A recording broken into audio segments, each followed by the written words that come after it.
Good morning, everybody. Hope you're all keeping really well. Luke here from Auto Know Better, and joined for a very special episode of I'm a Statman with our resident statistician. Stats, how are you doing? I'm very well, thank you. Very well. It's kind of been a long 2 weeks since we were last here, obviously previewing the Burnley game with the stats, and a lot of stuff happened in the international break. Of course, Paddy made his debut for England. But yeah, raring to go with a small visit of Liverpool tomorrow afternoon. Good stuff, and we've managed to drag one of the other OKB lads out of bed this morning to help us along. How are you doing, Gilly? Bit of a sore head? Little bit. Our gaffer picked up the tab, and we suspected that was the case in advance, so we took a slight advantage of that. But not too much, just in case he didn't pick it up, yeah? But not too much, just in case he didn't pick it up. So yeah, just a bit of a quick one this morning. We're going to do something slightly different. We're going to preview the weekend's games really briefly. Have a bit of a chat of how we see those going, and then we're going to go into the usual slot of I'm a Statman. So bear with. We'll be seeing you in a second.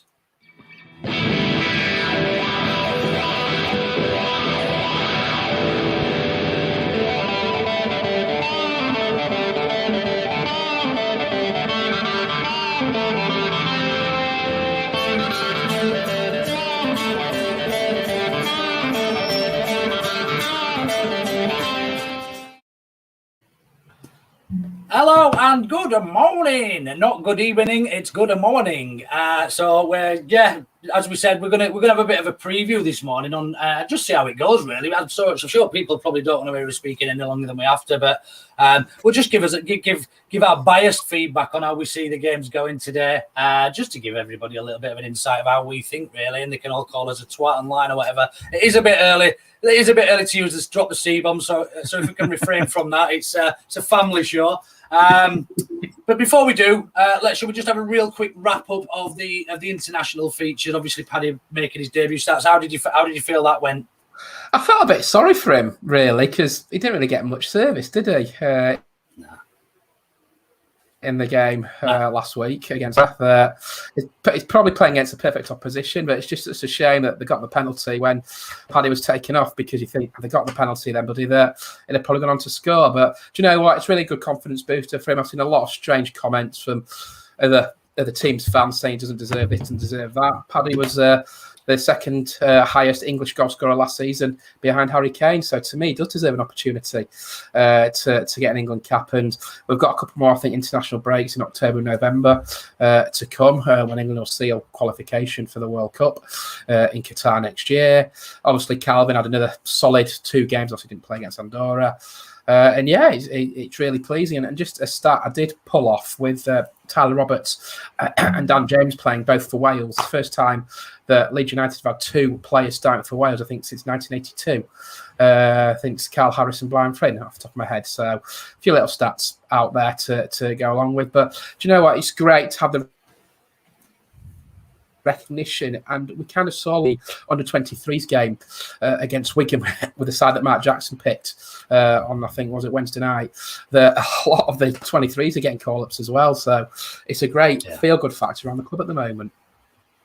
Yeah, I couldn't agree more. We mentioned that actually on the main pod about is it a good opportunity and a good time, a good position to be excited about the future of Leeds United with all those youth internationals and things, and quite honestly, I think the final sort of evaluation was that literally it's a great time to be involved and be a fan of Leeds United, especially with.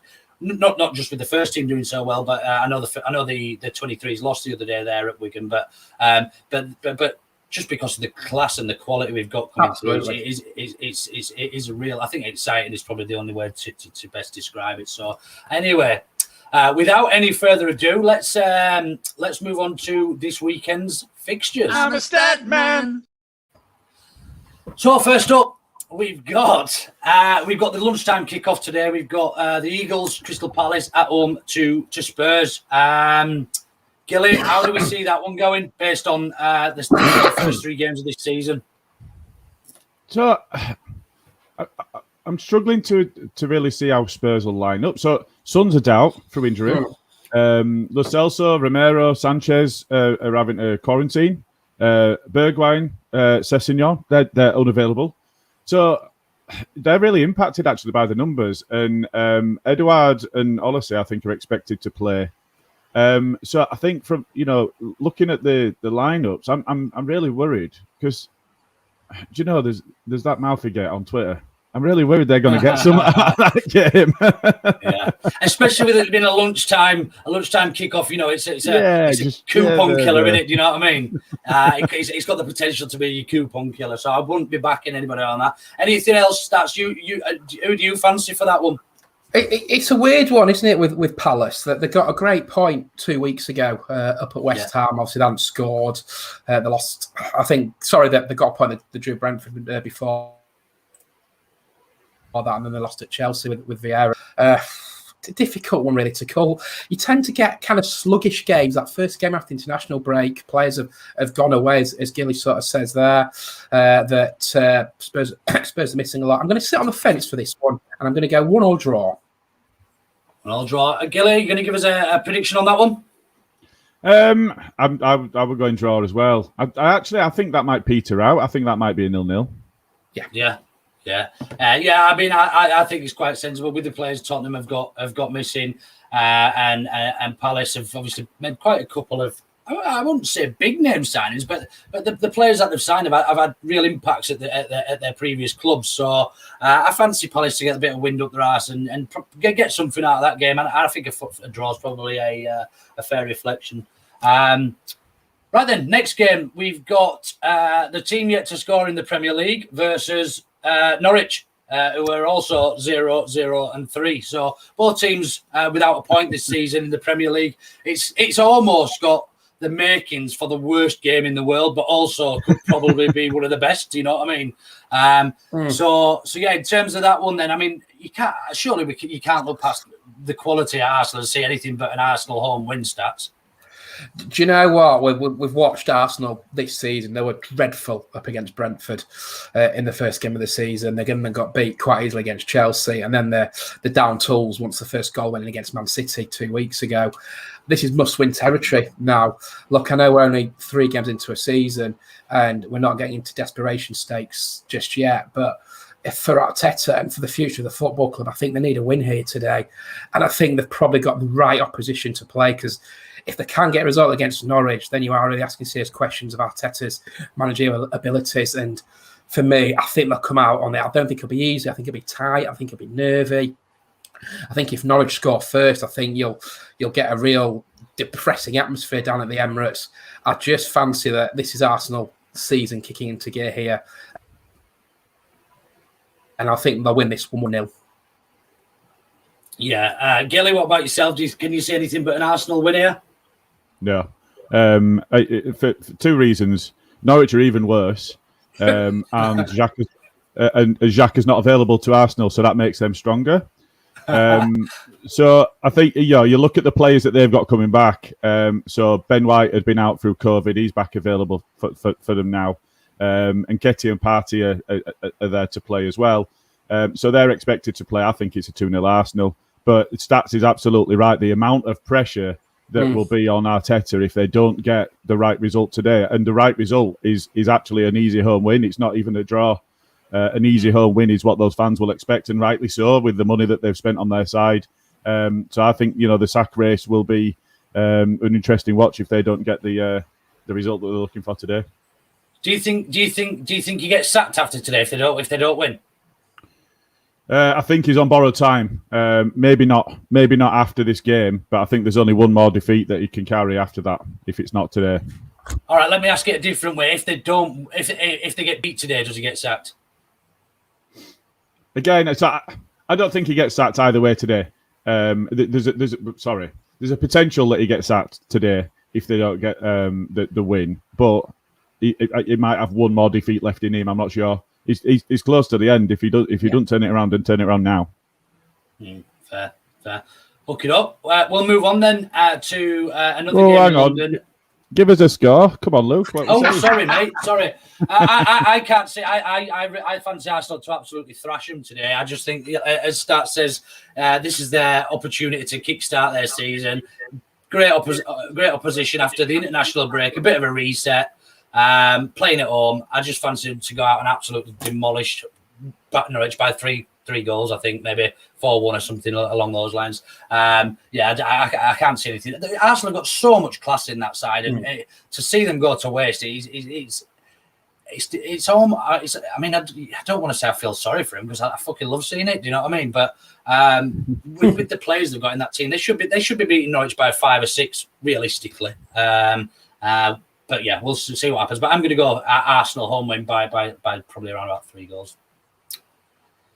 All right, then we'll move on to another game in London. At the 3 o'clock kickoff, we've got Brentford and Brighton. Now, realistically, this shouldn't be a Premier League fixture, should it? I mean, let's be honest. Let's be right about it. They're there on merit. They've earned it. They've got there. But when you look at it, these 2 teams are not what you want to see in the Premier League when you've got teams struggling like Sunderland's, Ipswich, your Chef Wednesdays.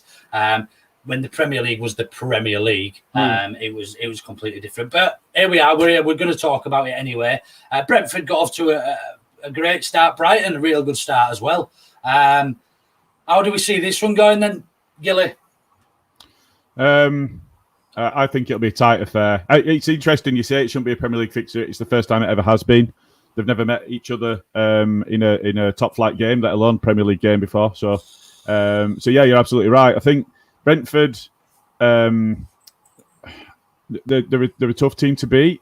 They'll be tight. They'll press. They'll work hard, and I think that they're on for a season of they've set themselves up to survive. I think, and if you look at the contrast with Norwich, there is a big contrast between them. But I think it'll be tight. I'm thinking a 1-1 on the basis that they're both looking to be tight, to be controlled, to not get overrun, and I think that there'll be more focus on defensive posture than there is on attacking flair today. Fair point. Stats, would you agree with that? Yeah, I think Brentford have probably surprised a few people, as I alluded to earlier with the Arsenal result. I thought they were brilliant. The opening day of the season. And sometimes when you get a newly promoted side come up against an established Premier League side, as was at the Community Stadium on day one, I just fancy Brentford for some reason. They go into the game 3 unbeaten, great win against Arsenal, a couple of draws away from home at Crystal Palace and Aston Villa last time out. I think if Ivan Toney can find a shooting mood, Scott, I think got the equaliser at Villa Park. I think Brentford could surprise a few people. I think they'll consolidate this year. I fancy them this afternoon. I know Brighton have had a decent-ish start, but I just think Brighton will win this one and win this one 2-0. Right, we'll go with that. I fancy. You said fancy Brighton or Brentford? Brentford 2-0. Yeah. I in contrast, I fancy Brighton. Two good wins early on in the season. Yes, they lost as well, but I fancy Brighton to nick this as a bit of an away win. Think it'll be close. I think both teams will score. I'm going to go for a Brighton 2-1 win. Were it Everton they got beat off? Yes, it was. Yeah. I mean, they're a decent side, aren't they, Everton? So yeah, that's no threat to them as a club because getting beat off a bigger club, I suppose you'd have to call them. That's no skin off the nose, really, is it? No. I think they're expected to be beat as well, So, and then we move on to the Midlands, East Midlands, to arguably probably I'd say the second biggest fixture after ours this weekend. Leicester at home to Man City. All the makings for a real good game. That both free scoring at the minute. It's got the real. I'm pretty sure that most people's fantasy Premier League have got a good mixture of both of these teams in there. So, Stats, how's this one going to go then, in your opinion? Well, a lot depends on who Man City got in goal. Because I think it's now come through, hasn't it, that Edison can play? Because there were rumours that obviously Stefan is isolating. It could have been Scott Carson, but I think with say pairs Edison in goal for City. I know Leicester beat them in the Charity Shield or Community Shield as it is now early in the season. I think City slowly started to click into gear. We saw them demolish Arsenal 5-0, and they were playing. They could have scored 10 that day if they really want. They scored 5 against Norwich the week before. I just fancy them this afternoon. It's never easy going to the King Power, but I think I'll probably have too much power for them, and I'll go 2-0 City this afternoon at Leicester. Gilly, do you see anything else happening other than an away win at the King Power? No, I think it will be an away win, but I think Leicester score. Vardy's just got a knack of scoring against Guardiola teams. So yeah, I think Vardy gets a goal today, but it don't make the difference, and it ends up being a 2-1. I absolutely right. It would have been that might have been a different point had it been Carson, 36-year-old Scott Carson in goal, Yeah. But it's looking like not only is Edison but Jesus available to play for them as well, which I think is quite a boon for them. So yeah, I think City, but Vardy to get one. Yeah. Any noticeable sort of big absentees out for either of them? Big injuries or anything? So De Bruyne is training, but I don't think will be available, and Foden's not either.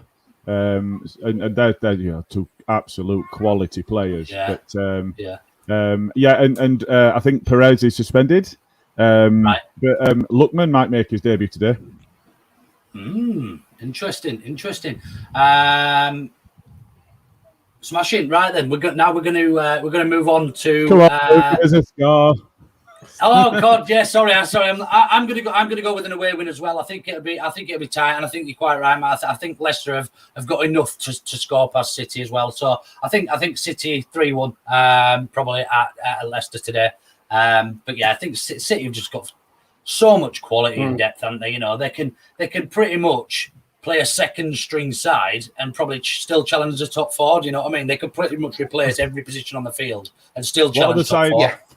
What the side in the world could play without players as good as Foden and De Bruyne and still be expected to beat Leicester at home? Yeah.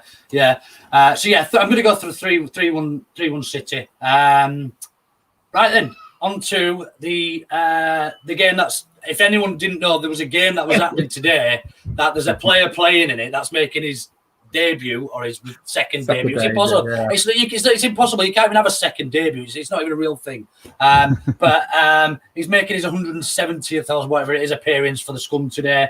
And if you didn't know, it was happening at Old Trafford and everything else. So yeah, we got the Scum entertaining the Geordies today. Don't know if either of you heard whether or not he's starting or whether he's in contention to start, or is go on then, available? Where are we? It sounds like, from watching Solskjaer's press conference, he probably will start. I don't think you bring him back not to start him. Look, he's an unbelievable player, don't get me wrong, and even as a massive Leeds United fan, he's up there with the Thierry Henrys, the Dennis Bergkamp, the Gianfranco Zolas of the history of the Premier League since it started, and of foreign imports that it started from 92-3. He's a wonderful talent. I think I'm just a bit sick of it being, says breaking news, sick of it being announced every day by Man United. I know it's got to be done because it's kind of a marketing ploy. Let's see what he's like. I still think he's an unbelievable talent, don't get me wrong. And unfortunately for Newcastle, from their perspective, they're probably playing the wrong opponent at the wrong time. Man United have taken 7 from 9. They ground out a late winner. I think Mason Greenwood got the goal against Wolves 2 weeks ago. They drew at Southampton. They defeated Leeds quite convincingly on day one. I can only see a convincing win. I think Ronaldo will score, and I think they'll win 4-0. Oh, yeah. So so I've thought about this a little bit because of the return and all this and the resurrection or whatever they want to call it, and I've thought about this, and I have a feeling that if he doesn't have an immediate effect today and doesn't score, like you say, Stats, I think he could have a detrimental effect on that team. They've just started playing some nice football, and as much as I fucking hate them, you know, as much as I absolutely hate them, they've started playing. I mean, against us, they were absolutely untouchable, weren't they? Fernandes and Pogba. There was nothing we could do. But you had another personality of that style, and we've all played with them. You know, we've all played with the show ponies that are absolute dickheads, but can kick a ball. That, you know, they can do anything with a football, but we can't deal with them as a person. And to put another one of those in the changing rooms with your Paul Pogbas and various others, at that club. I would say, arguably, I think they might have bitten off more than they can chew.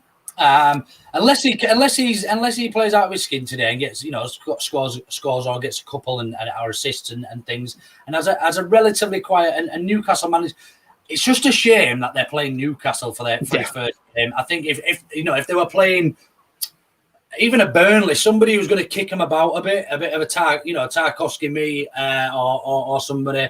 I mean, Lascelles probably will give him a boot or two. So fingers crossed. But yeah, how do you feel about it all, Matt? I know they're trying to overwhelm us with all this, with all the marketing. And I appreciate that. That's what he is. He's a marketing tool, pretty much, as well as a fantastic player. And a massive tool. Yeah, and various other things that we probably wouldn't be able to say because we don't want to get sued. But yeah, how do you feel about it all, and how do you think today's going to go? Well, I think he's a dickhead, and I can't stand them. But I can't see Newcastle doing anything at all. I can't see Newcastle doing anything. Their forward. So Fraser and Wilson are both out. Yeah. What? So they're not going to be able to stretch them with the pace that those guys have up front. I had 4-0, 5-0 in my head before we started talking about them. Nothing that we're saying is making me change my mind on that. I really, really hope it falls flat on its face. I really do. That'd be great. And do you know what? It might, but I don't think it can today. Not with the opponents that they've got. It's such an easy start. I think we're right. I think we would expect to see him start because of the opponents. If it were a more difficult opponent, you might see him coming on towards the end of the game, get on the pitch, but only maybe play the last 20 minutes or whatever. What they want to do, and it's interesting you say about biting off more than they can chew. The manager's a PE teacher. He's got real egos to manage in that dressing room. And that's where actually it might fall down is if he's not managing him right and there's a bit of a revolt, fingers crossed that could all just fall apart and it'd be great. Well, with any luck, mate, we can all pray, can't we? I almost think that Ronaldo will be leading that team, and it sounds like a backward, but the amount of experience and the career he's had, and then you stand him underneath Ole Gunnar Solskjaer. He's worked under some world-class coaches and great managers, and now he's playing for Ole Gunnar Solskjaer. It almost doesn't make sense. Do you know what I mean? Like, you pay all that money for a world, arguably the best player in the world. He's not because Messi is, but you pay all that money for him to be coached by Ole Gunnar Solskjaer. I just can't get it. But anyway, yeah. I'm gonna go. It's impossible to look past a scum win today. I don't think it'll be as many as 4, but I think they'll probably win comfortably by a couple of goals, 2-0. I mean, they are hampered actually by the fact that Brazilian players are looking to be available. They'll be able to play.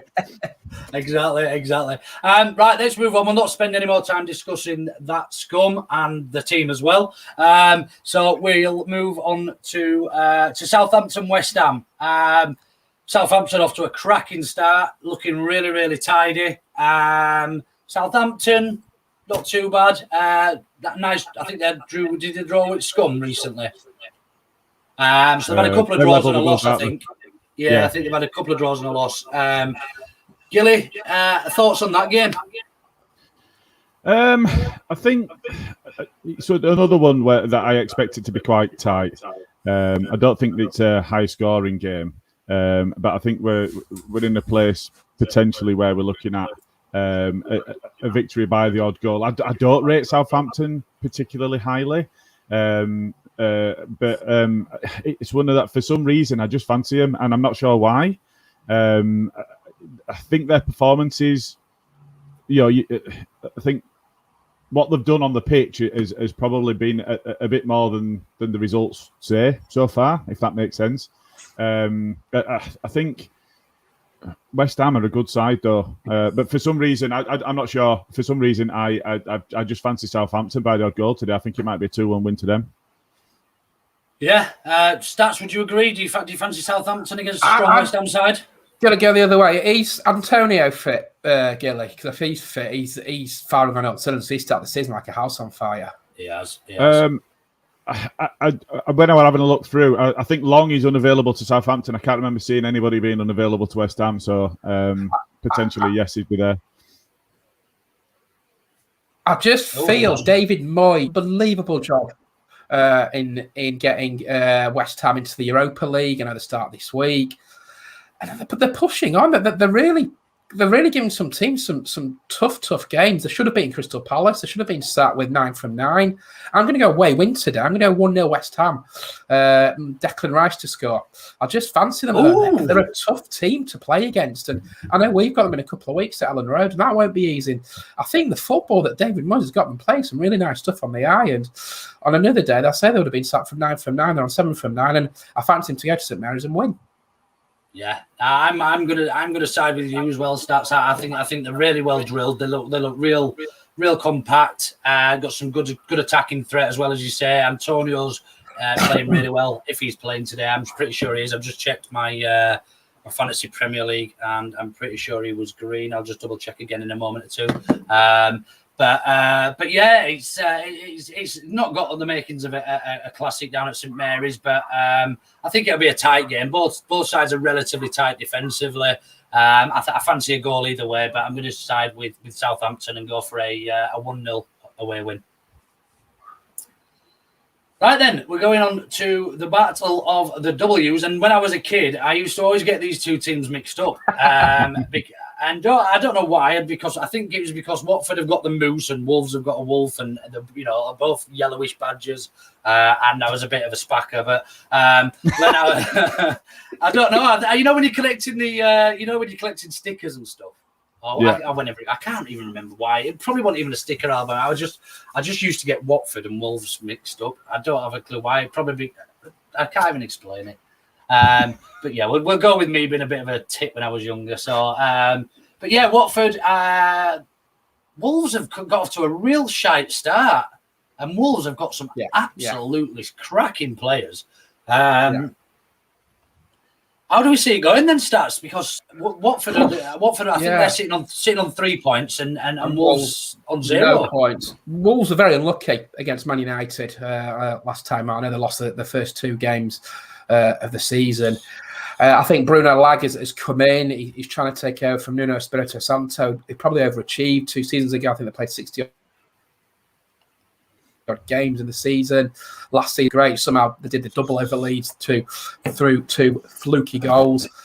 Oh, tough one to course at Vicarage Road. Watford have won 1 and lost 2, but obviously the beat has to be long enough this season. I'm going to go draw for this. I'm going to sit on the fence here. I think they've both got some very, very talented players. There you go. Crikey, there's one. That's that one.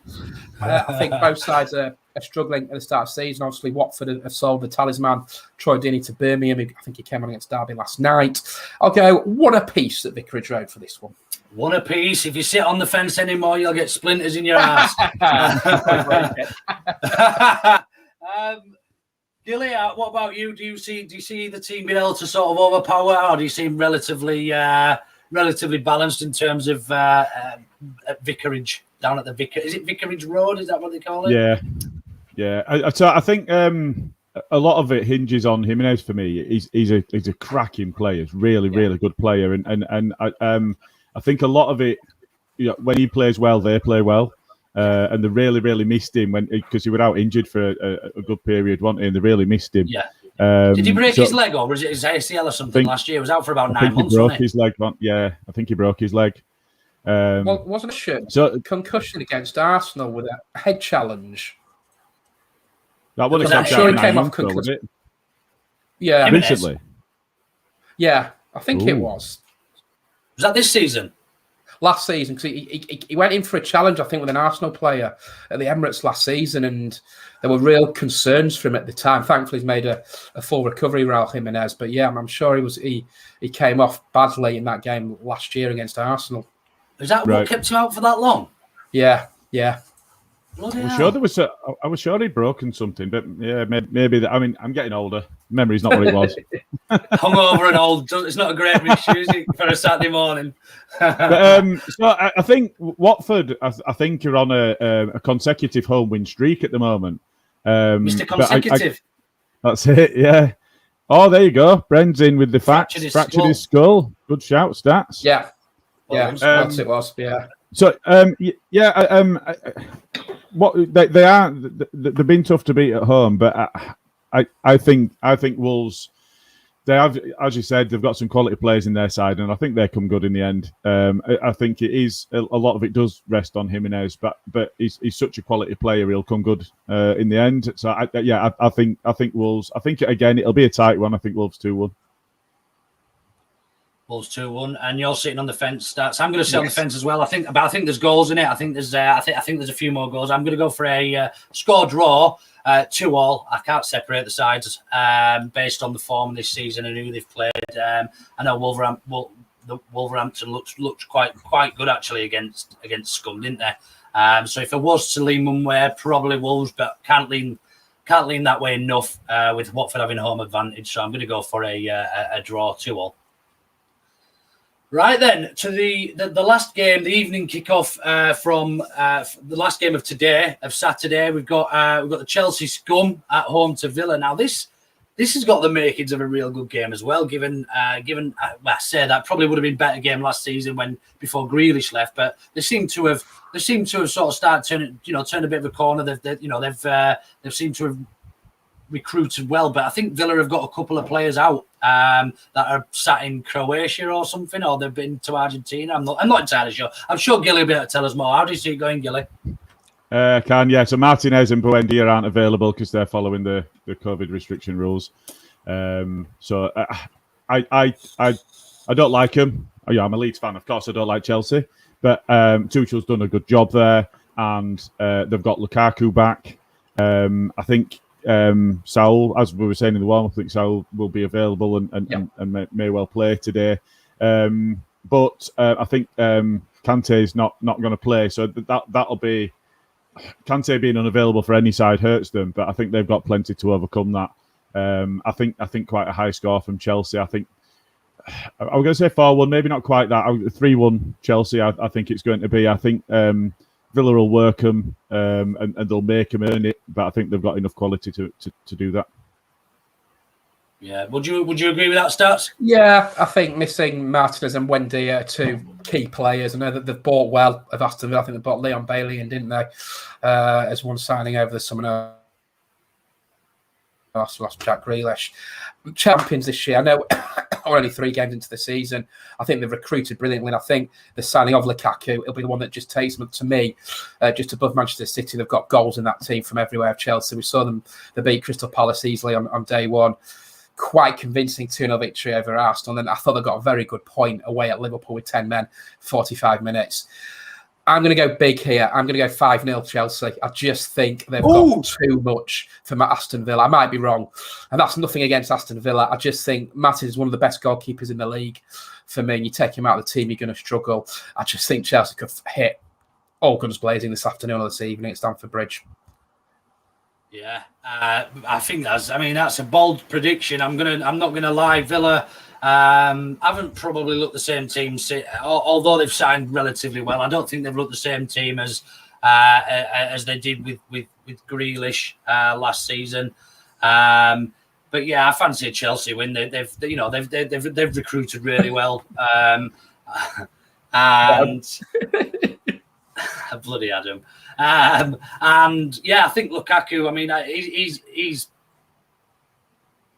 going to be a toss-up for me. Who's going to be signing the season? If Ronaldo gets things going really well and gets off to a good start at Scum, I think it's going to be between him and I think Lukaku's going to get hatfuls of goals in that Chelsea team this season. Absolutely hatfuls. So I think it'll certainly be one of those two that's pushing for signing of the season come the end. But yeah, I don't say anything that would suggest anything but a win for the home sides, Chelsea at Stamford Bridge this afternoon. Probably a little bit more reserved than you, Stats.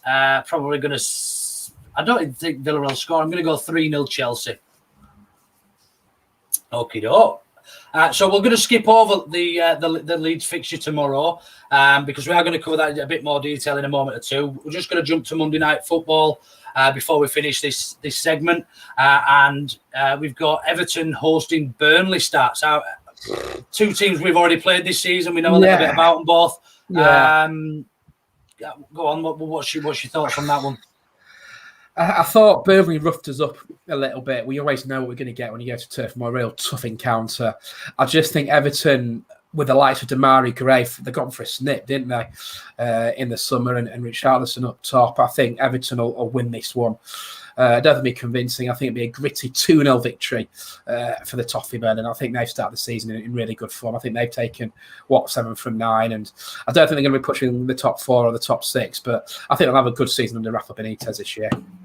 Yeah, I think so. They've obviously 7 points from 9, and yeah, I think you're right about Burnley. They sort of old manders, old school type football.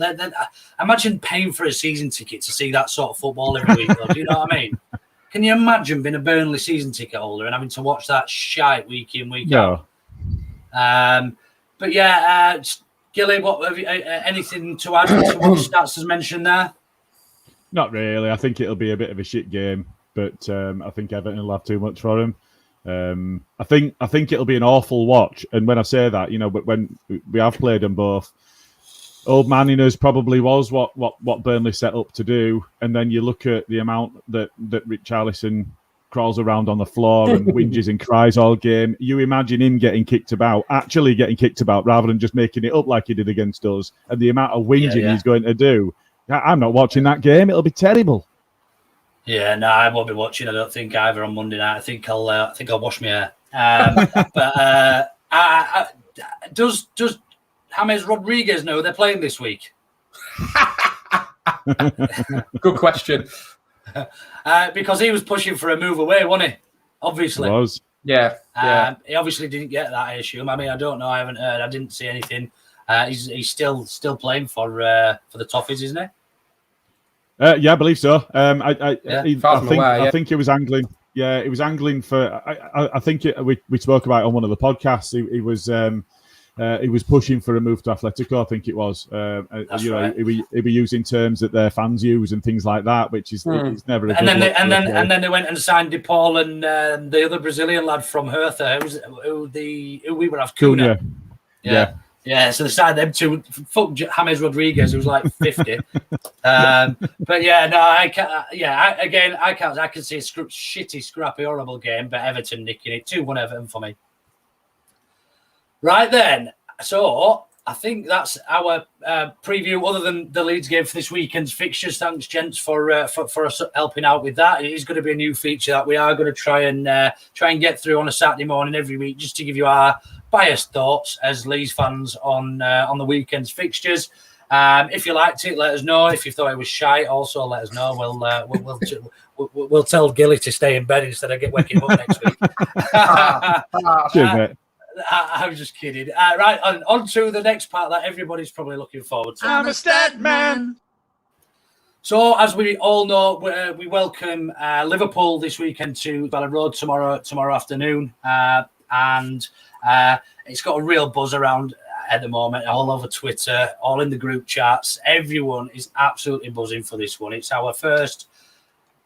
I don't want to say, yeah, I do actually. It's our first big game back at Ellen Road. We're on a Sunday afternoon with a full capacity, and I, for one, are absolutely buzzing my tits off. Cannot wait to be there, and yeah, we're in for a real spectacle, especially now that it's been released, as you mentioned earlier, that the Brazilians have been cleared by FIFA to play. What did you make of that whole debacle then, Matt? You're right. I mean, that's a good word for it. I think the Brazilian FA completely undermined any stance that they'd had on the basis that they from the start they were consistent with Richarlison won't be affected by whatever happens, and I think that massively meant that it was all posturing. It was how dare you do this to us type thing. For me, it's a shame Rafinha didn't get to join up with the Brazilian squad, because as a club, how great is it for us to be able to have a winger that not easily just Brazilian. Brazilian players tend to be exciting players, especially the wingers. But to actually play for the international team, I think would be a real boon for Leeds. So we wanted him to be available to them. However, they are on the red list, and there had to be some level of sanity around it. I think what really irked a lot was the Argentinian players travelling, and just debacle's the perfect word for it, because it was just a complete mess then. So the FA set that expectation that they didn't want their Premier League players to travel, and then some of them did anyway from an Argentinian perspective. So yeah, for me, it were all a bit mad, and seeing officials entering the field of play is just, it's unreal. It's out of this world. It's crazy. It's absolutely crazy. And just to mention on that, who was the last Brazilian international we had then? Starts at. Do you really want to know? Was it World Cup winner? Yeah, it was. Yeah, him. Rocky Horror Show. Unfortunately, Adrian never got a call up. Don't know why. No, yeah, Rocky Junior. Unfortunately. Right then, Stats. How do we now that that's been announced that that Rafinha's free to play? Just before we do actually go on to that, there was talk of a rebellion by the Premier League anyway, in that they were going to play. They were going to play. Where do you think Bielsa would have stood on that? Do you think Bielsa would have still dropped him, or do you think he'd still played him? I think he'd probably gone along with the rules. I think he'd probably left him out personally. I do. But after all, obviously, what happened with Spygate and what have you a couple of years back, I thought, But look, do you know what? I always knew in my heart of hearts FIFA would relent, because it'd have set a very, very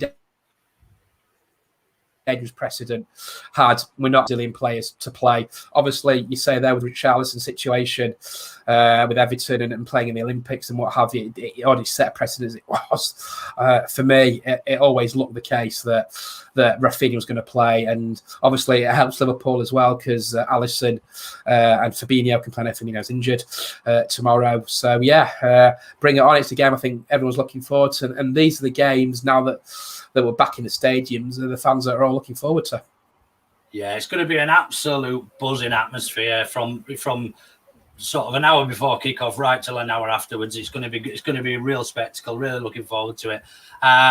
So in terms of lineups, then I don't want to focus too much on Liverpool. We've got a general idea how they might line up, but in terms of Leeds, then do you see who do you see coming in, and will Rafinha start? Will they have trained without Rafinha, expecting the worst? Where do you think Bielsa's saying? Where do you think it's coming from?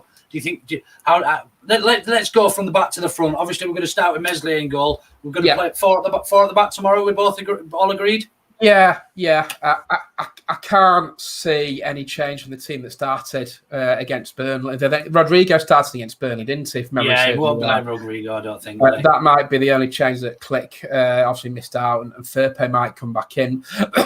But you know, it's funny that record books that tomorrow is the first time competitively Marcelo Bielsa got a fully fit squad for the first time in his Leeds United history, his manager, which is absolutely incredible. Forshaw's fit. It looks like everybody. Oh, no, I tell a lie. Cox's not fit, is he? Forget that, because Cox's injured. No. He's almost got a fully fit squad.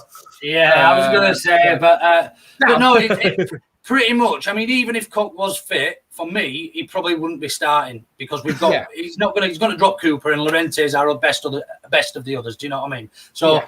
Although it's not going to be our, we've not got a full squad fit. We've still got our fittest starting 11 available for me. Certainly. So I think you're right. I think we'll end up with four. Rodrigo. Go on, sorry. Click Rodrigo, I think. Possibly Firpo starts. Yeah. I think you're right. I think we go Firpo, Cooper, Llorente, Ayling, KP, Dallas and Click, Harrison, Rafinha, and Bamford. Yeah, agree with that. Completely agree. Yeah, great stuff. You're agreed with that, Matt? Yeah. Going to say yeah. Yeah, I can't see anything different. Do we expect any shock starts for Liverpool? Harvey, I know they've got a few injured, haven't they? They've noted the other day Harvey Elliott's injured, I think. No, I think they're expecting him back. There were doubts on whether he'd be available. I think they're expecting him back, and actually, he's played really well for them so far this season. So that's a shame. Yeah, I'd single him out as their danger man, if I'm honest with you. Other than the obvious, Salah and Jota and Mane and everybody else that just gets worse, So, doesn't it? other than all of their attack, other than all their attack. No, but if I was to pick one to watch tomorrow, based on the performances I've seen this season, I would certainly be keeping an eye on Harvey Elliott, and it wouldn't surprise me if Bielsa asks Phillips if Harvey Elliott plays that 10 sort of role, if that's Phillips's role tomorrow to keep him quiet. You think? I'd go slightly differently on that because I think that affects our shape too much, and I think you might see Dallas doing that job on him. Yeah. I think if you got Click in that role, he likes him to stay central. I mean, he does make the runs in the channels and so on when they're looking to stretch opposition on a break. Yeah. But I think he might deploy Dallas a little deeper, and you might see him tracking him so that Phillips stays central and holds his position a bit more.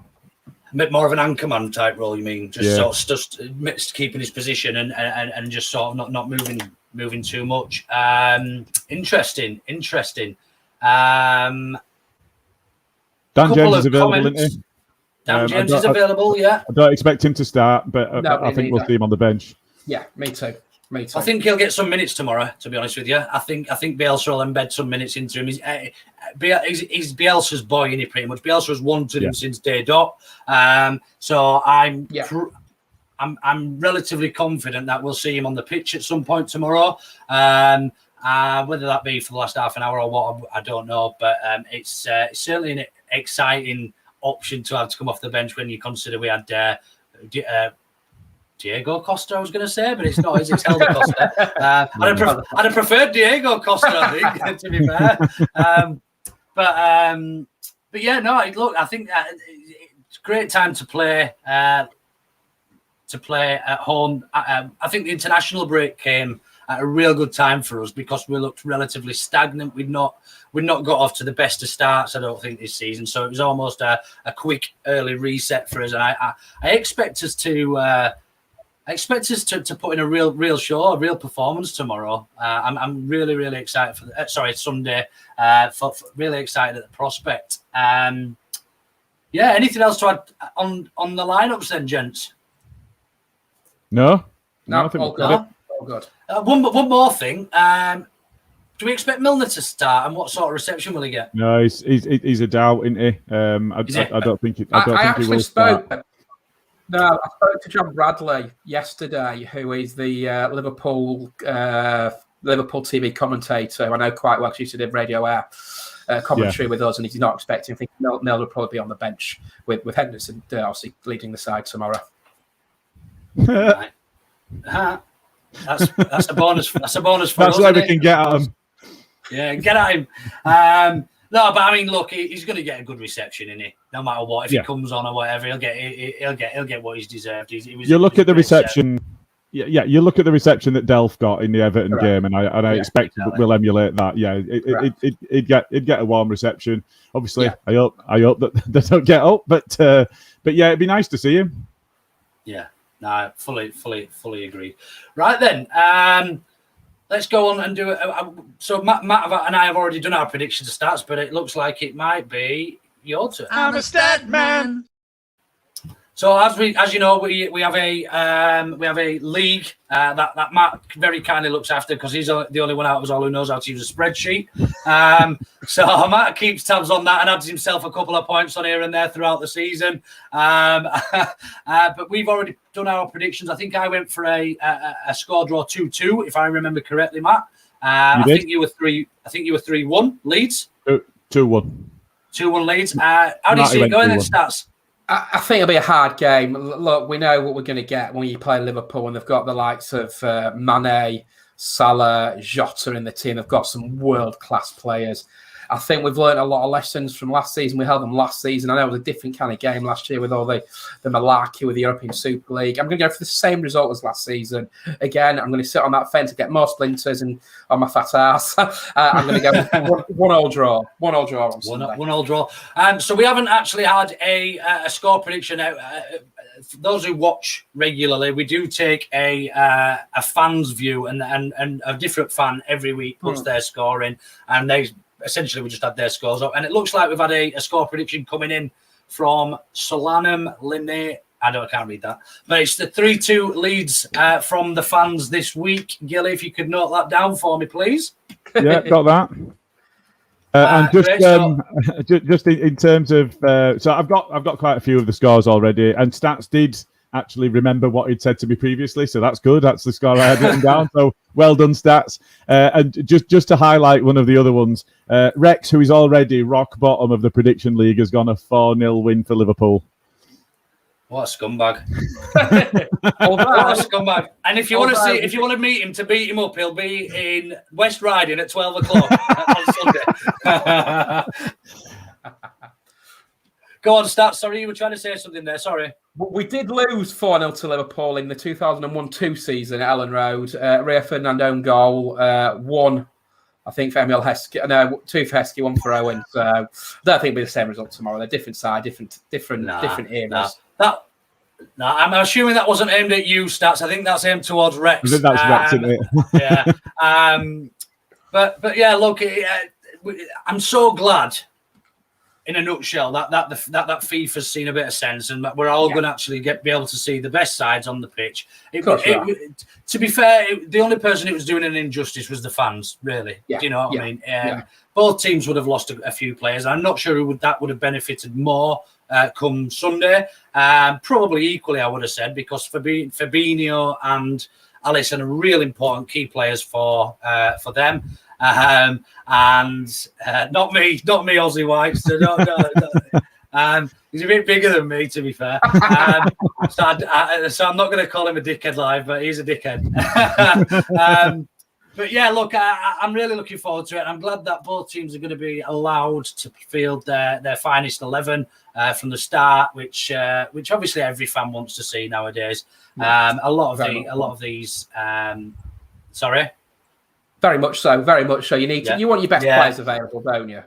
Of course you do. Everyone, you pay good money to go watch your team. You don't want another country's FA stopping you from seeing that ultimately. So yeah, look, let's all enjoy Sunday. I'm looking forward to a real humdinger of a game. But we're going to move on now to your segment of the week, Stats, where we review some Leeds United and Liverpool stats from history. I'm a stat man. Right, again, I've got the old the brain going, and I've got the old yearbooks out, and I've come up with 2 or 3. On Sunday, it will be 7,617 days since you last defeated Liverpool at Ellen Road in the league. That was on November the 4th, 2000. A brilliant game that Don Macho, I'm sure, will have fond memories of. Mark Viduka certainly will. We won that game 4-3. We were 2-0 down, 3-2 down, and Viduka scored all 4 goals for Leeds that day. Fantastic. It was only about 20 yards offside, though, for the last one, wasn't it? The fourth one, he probably was, but I think Jamie Carragher might have words about that one. The last time Leeds won a home Premier League game with a full crowd was on April the 5th, 2004, when they beat Leicester City 3-2 at Ellen Road. And who was to set up the winner that day for Leeds United? James Milner, of course, who will play for Liverpool. Well, will be involved with Liverpool tomorrow, certainly in the squad tomorrow. And some things to look out for this weekend. Liam Cooper will move into 48 in our all-time list of players, with his 228th appearance. It's his 176th as captain. 177th as captain, so he's closing on 200. Calvin Phillips will move into 57th with his 215th appearance. And Patrick Bamford needs one more goal to hit 45 for Leeds, which is jointly held by 2 Scottish legends that won the league, Gary McAllister and Gordon Strachan. And if you want another omen, the last time that Leeds United won a game on Super Sunday at Ellen Road in front of a full house was December the 14th, 2003. They beat Fulham by 3-2. And who played that game? James Milner. So there you go. There's plenty to be going. Yeah, so basically what you're saying is we need to loan James Milner before we kick off. Something like that. So, look, fantastic stats in there. Great stats as ever, how you keep tabs on these and things. I just never. Do you know what? I forget what I've already had for my breakfast. So for me, it's great. And we really enjoy having you on and being part of the OKB crew and whatnot. But yeah, Great stuff. One final thing that we do like to do is to test all our knowledge as we go before we go into Sunday, and we are doing who played for both. I'm a stat man. Right then, I think because there's three of us, I think we'll probably play the game if everyone's happy with that and just fly around. And we will start with the hungover Matt because he's not managed to have a look this morning.